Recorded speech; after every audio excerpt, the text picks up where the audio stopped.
Southern Africa, Madagascar, Zimbabwe, Botswana, and South Africa. The region of the African continent south of the Congo and Tanzania is named Southern Africa. The physical location is the large part of Africa to the south of the extensive Congo River basin. Southern Africa is home to a number of river systems. The Zambezi River is the most prominent. The Zambezi flows from the northwest corner of Zambia and western Angola all the way to the Indian Ocean on the coast of Mozambique.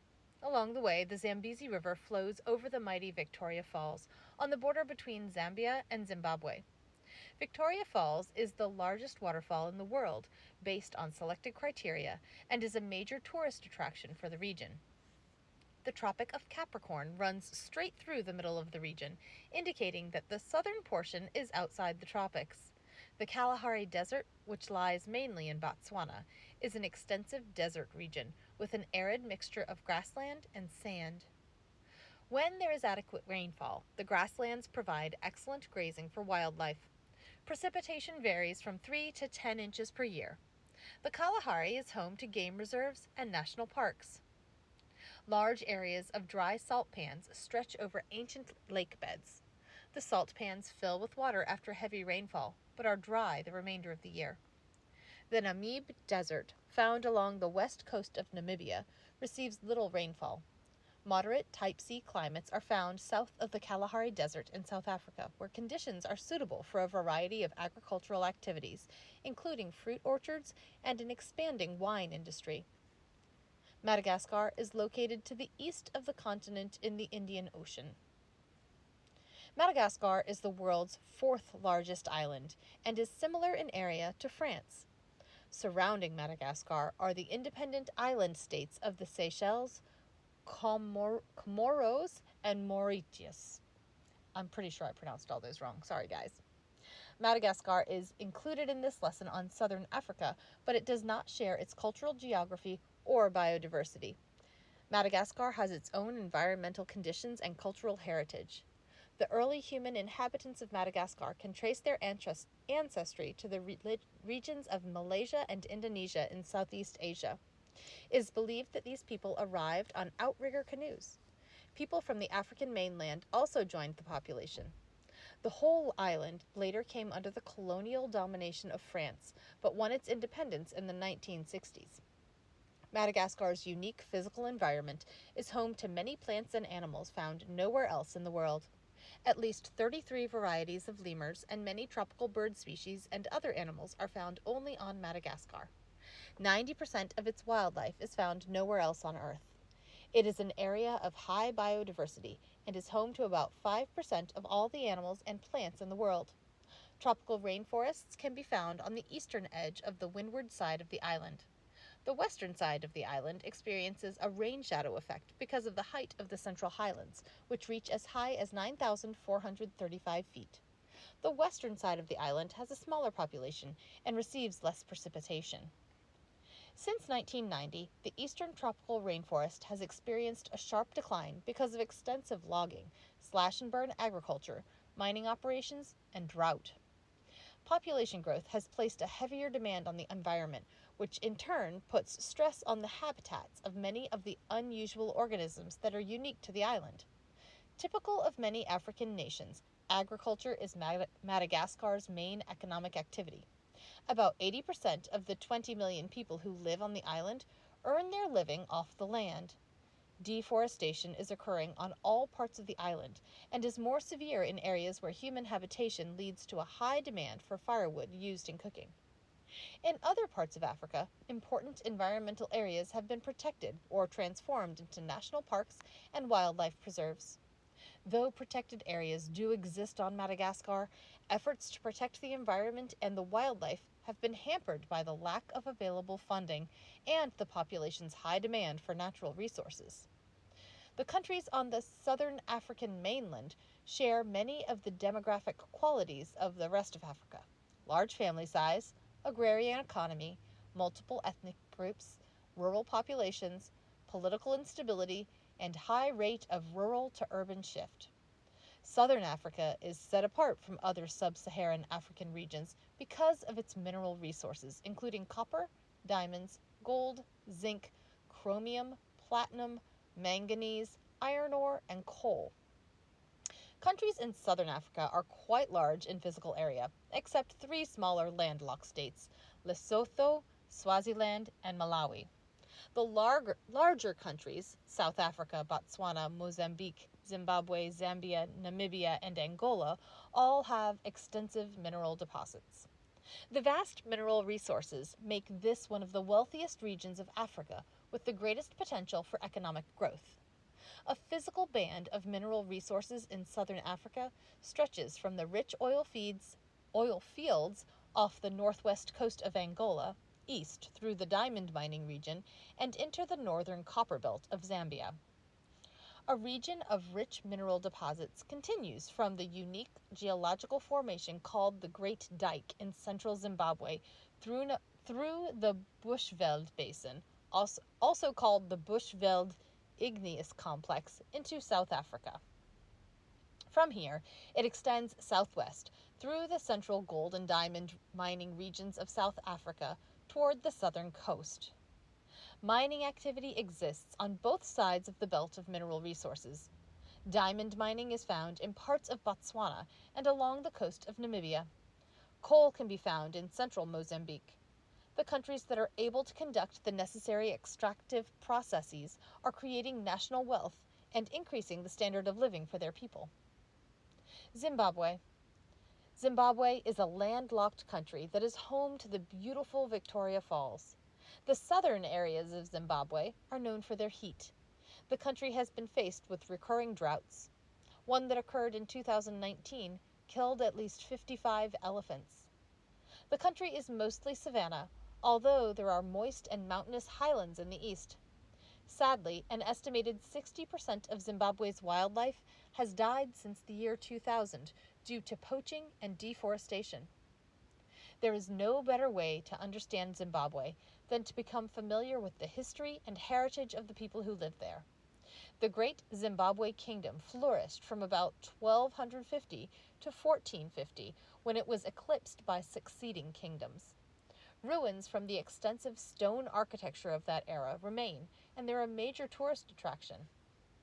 These kingdoms were major trading centers for the region, but later clashed with colonial powers that desired to dominate regional trade for themselves. The Bantu civilization of southern Africa established a number of kingdoms that existed in Zimbabwe up to the colonial era. Zimbabwe experienced similar colonial activity to that which befell Zambia, its neighbor to the north. Britain arrived in the late 1800s, and by 1923 they called their newly controlled colony Southern Rhodesia, after Cecil Rhodes, who headed up the British South African Company, a mercantile company that broke new ground in the region. The British were able to quell any resistance to their activity. After Zambia became independent, Southern Rhodesia was renamed just Rhodesia. In 1965, white-dominated leadership of the Rhodesian government unilaterally declared its independence, but Britain did not recognize this action. The UN issued sanctions against the white leadership. The response was an internal guerrilla uprising to fight for free elections that would include black Africans. Independence was finally granted in 1980, and the country's name was officially changed from Rhodesia to Zimbabwe. In 1980, Robert Mugabe came to power as the first president and extended his authoritarian rule over the next 3 decades. During this time, the country experienced more than its fair share of civil unrest and political turmoil. Mugabe had been accused of corruption, election rigging, and pillaging of public funds for personal gains. Under his leadership, there were accusations of government mismanagement, human rights abuses, and hyperinflation of the country's currency. In 2008, inflation led to the serious devaluation of the currency. The Reserve Bank of Zimbabwe printed banknotes in the denomination of $100 trillion, and these were only worth a few US dollars in the international exchange. The people continue to work through these difficult economic conditions. Mugabe initiated a land reform policy that would take land owned by people of white European ancestry and redistribute it back to people of black African ancestry. During the colonial era, white Europeans, who only made up a small percentage of the population, moved in, and they took control of most of the agricultural land. Land reform was a progressive policy and was meant to provide a greater level of equality within the country. However, the disorganized methods used to carry out the plan resulted in violence and in the confiscation of farmland with little regard for the rule of law. Thousands of white farmers and their families left the country. Some were killed when their farms were taken over by force. Mugabe was accused of corruption and in making sure his cronies benefited from the land reform without being concerned about the general population. The disruption in the agricultural sector resulted in a drastic reduction in agricultural output. The country shifted from a once stable, prosperous agricultural sector with extensive exports to an agricultural system that was in disarray. The result was food shortages and the loss of enormous agricultural export profits. Mugabe resigned in 2017 after a coup. A coup, by the way, is a violent and sudden seizure or overthrow of power that removes an existing government. Shaping a stable post-Mugabe government has been a challenge for Zimbabwe. Solving the problems resulting from the transition from exploitative colonial rule to personal authoritarian rule will be a difficult undertaking. The country has serious economic problems that have lowered the number of opportunities and advantages for its people. The people of Zimbabwe are composed of various ethnic groups. There is a small group of white Zimbabweans of British origin, but most emigrated to the United Kingdom when Mugabe was in charge of the country. English is the main language of the education and judiciary systems, but Shona and Ndebele are the principal indigenous languages. English is spoken primarily in the cities, but less so in the rural areas. Women in Zimbabwean society and culture are often seen as inferior, and boys are often valued more than girls. A common expression used in court translates to, "Women should keep quiet," and as a result, women are not consulted in decision making. They must implement the men's wishes. There is also the cultural norm of child marriage. Many women and girls in the country experience domestic violence, but it's expected that men will discipline a spouse, often violently. There is an ingrained cultural norm that violence can be a show of power and love, which makes ending domestic abuse in Zimbabwe difficult. Like in many African countries, the majority of Zimbabweans depend on a few staple foods. Mealie meal, also known as cornmeal, is used to prepare sadza. This is cornmeal, cooked in boiling water or milk until it becomes dough-like or stiff, as well as porridge. Graduations, weddings, and any other family gatherings will usually be celebrated with the killing of a goat or cow, which will be barbecued or roasted by the family. A local favorite is rice cooked with peanut butter. Botswana. The country of Botswana is relatively flat, and the Kalahari Desert covers as much as 70% of its land area. Botswana also has a large salt pan in the north. One of the salt flats is as large as the country of Portugal. By the time it established independence from Britain in 1966, the lack of agricultural land had reduced the country's economic level to the lowest in the world. At that time, the country was called Bechuanaland. Botswana had transitioned more smoothly than other African countries into a stable political system with a fast-growing economy. It has an emerging service sector, extensive diamond mining, and expanding industrial ambitions. Personal incomes are rising, and the standard of living is reaching upward to the second highest in the region, after South Africa. Botswana is fortunate to have had uninterrupted civilian political leadership for decades following independence. This stable government has implemented progressive social policies and attracted significant capital investments to create one of the most dynamic economies in Africa. Diamond mining has been the principal extraction activity, dominating the country's export income. The stability of the country has enhanced the tourism market and created a growing ecotourism industry. The vast Kalahari Desert and the well-protected game reserves provide attractive tourist destinations. Chobe National Park has the world's largest concentration of African elephants. Far from the fast-growing urban development of the big cities, in Botswana, there is starting that over. Far from the fast-growing urban development of the cities in Botswana, there exists a dispute between the government of Botswana and the indigenous San people who live in the middle of the Central Kalahari Game Reserve. The government has established programs to forcibly move the San from the reserve to other locations where they would become less nomadic and settle into a more agrarian lifestyle. To make them relocate, they were denied access to water on their land and faced arrest if they hunted, which was their primary source of food. According to the government position, this is to keep the natural habitat and wildlife from being affected by human activity and therefore promoting tourism. Critics of the government program claim that the real reason for the move is to clear the land of human habitation so the area can be developed for mining purposes, since their land lies in the middle of the world's richest diamond field. Estimates indicate that fewer than 100,000 San presently live in southern Africa. About 55,000 San live in Botswana. Less than 10,000 San still live in their traditional hunter-gatherer ways of life. Other ethnic groups in Botswana include Tswana and Bakalanga. In the northern part of Botswana, Tswana women in the villages of Tesha and Guamare are noted for their skill at crafting baskets from the mokola palm and local dyes.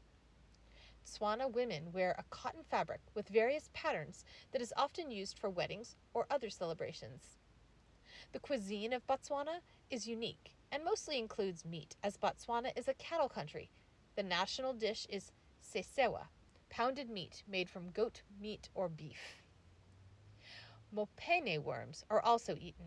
They're a kind of caterpillar. Many vegetables are seasonal and are often dried or salted for preservation.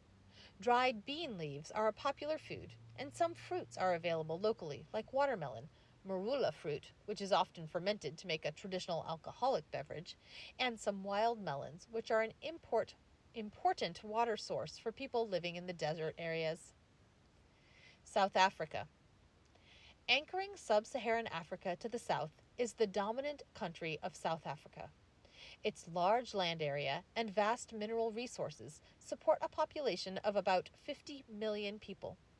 The Cape of Good Hope on the southern tip of the continent is a transition point from the Atlantic Ocean to the Indian Ocean. Its strategic location was important for the control of shipping during the early colonial era before the Suez Canal provided a shortcut between Europe and Asia, bypassing most of Africa. The European colonial era first brought Dutch explorers to the Cape of Good Hope, where they established the city of Cape Town as a stopover and resupply outpost on their way to the rest of Asia. South Africa is home to many indigenous ethnic groups and is demonstrative of the diverse pattern of human geography. The country has a history of both ethnic diversity and ethnic division. Two of the largest African groups are the Xhosa and the Zulu. Oh boy, I'm pretty sure I pronounced this Xhosa. Xhosa. I'm pretty sure I'm pronouncing that wrong too. South Africa has 11 official languages and additional unofficial languages. 3 of the most common languages spoken are Zulu, Xhosa, and Afrikaans. English is the 4th-ranked language. South Africa is home to an estimated 5 million illegal immigrants, including some 3 million Zimbabweans.